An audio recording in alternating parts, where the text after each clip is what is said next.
wabarakatuh. Perkenalkan, nama saya Neneng Nurasana dari kelas 4C dengan NPM 22106310800076. Di sini saya akan membahas tentang peran media sosial dalam membentuk opini publik pada pemilihan umum. Perkembangan teknologi informasi telah mengubah kehidupan manusia secara signifikan.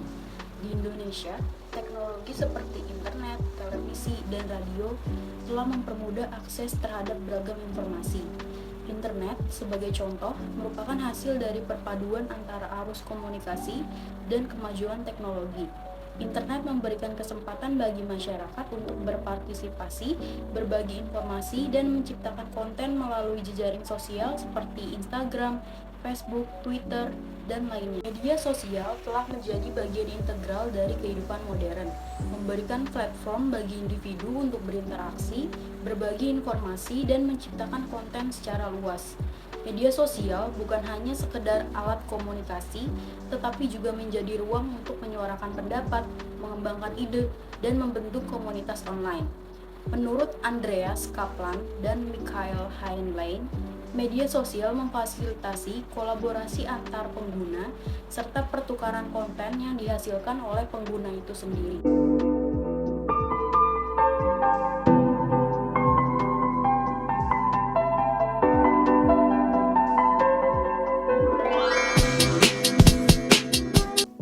Dengan meningkatnya penggunaan jejaring sosial di Indonesia, media sosial telah menjadi bagian umum dari kehidupan masyarakat. Namun, tren penggunaan media sosial juga membawa resiko, terutama dalam hal penyebaran informasi yang tidak valid atau hoaks yang dapat merugikan opini publik. Dalam konteks pemilihan umum, media sosial memainkan peran penting dalam membentuk opini publik. Media sosial memberikan kesempatan bagi masyarakat untuk berpartisipasi aktif dalam diskusi politik dan kampanye. Peningkatan penggunaan jejaring sosial di Indonesia seperti Instagram, Twitter, TikTok, dan Facebook menjadi fenomena menarik karena perluasan akses internet dan smartphone. Berikutnya yaitu dampak positif dan negatif dari media sosial. Media sosial memberikan dampak positif seperti peningkatan partisipasi politik dan akses informasi yang lebih luas. Media sosial memungkinkan akses cepat dan mudah terhadap berbagai informasi politik dari berbagai sumber, membantu pemilih mendapatkan gambaran lebih lengkap tentang kandidat dan isu-isu politik yang relevan. Namun, ada juga dampak negatif seperti penyebaran informasi palsu atau hoax yang dapat mempengaruhi opini publik secara negatif. Media sosial seringkali menjadi tempat untuk diskusi politik yang penuh emosi dan polarisasi, yang dapat menyebabkan pembentukan kelompok-kelompok yang saling bertentangan dan meningkatkan konflik antar pemilih. Mengurangi dampak negatif, perlu ada peningkatan literasi digital. Pendidikan dan pelatihan dalam literasi digital harus ditingkatkan, baik di lingkungan pendidikan formal maupun informal. Individu perlu dilengkapi dengan keterampilan kritis yang memungkinkan mereka untuk mengidentifikasi informasi yang tidak akurat atau palsu. Platform media sosial juga dapat berperan dalam mempromosikan keanekaragaman pandangan politik.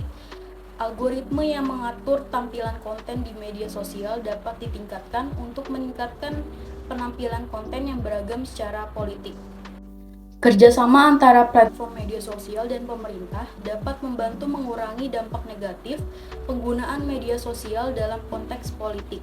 Transparansi dalam kebijakan moderasi konten dan proses penanganan pelanggaran akan membantu membangun kepercayaan publik terhadap platform media sosial.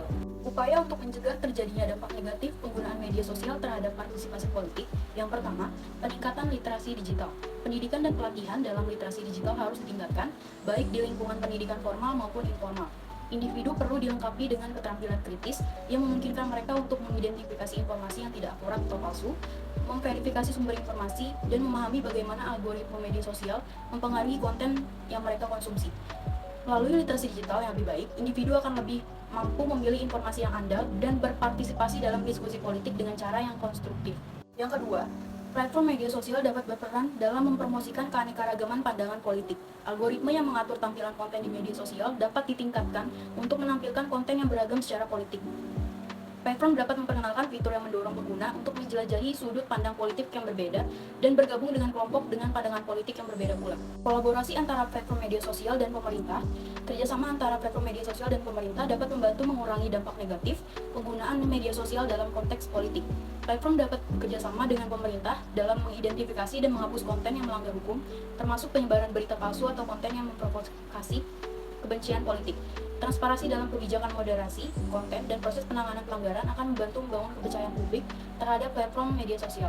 Yang keempat, pembentukan kesadaran publik. Pendidikan dan kampanye kesadaran publik tentang risiko, dampak negatif penggunaan media sosial terhadap partisipasi politik dapat memainkan peran penting.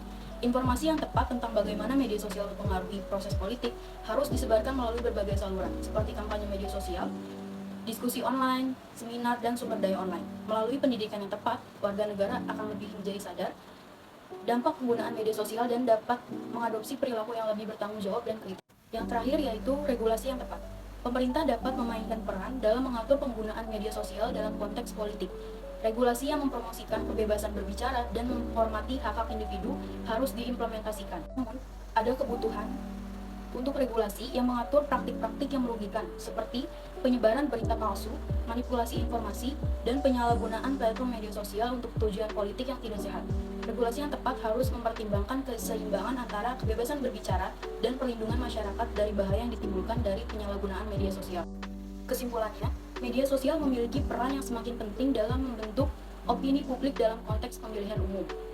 Sebagai platform komunikasi yang luas, media sosial memungkinkan interaksi antara pemilih dan para kandidat secara langsung, meningkatkan partisipasi politik, dan memberikan akses yang lebih luas terhadap informasi politik.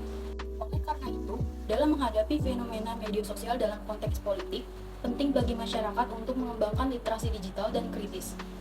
Pemilih perlu mampu memilah informasi yang benar dan salah dan mengidentifikasi hoaks. Para kandidat dan partai politik juga harus bertanggung jawab dalam menyebarkan informasi yang akurat dan menghindari polarisasi politik yang berlebihan.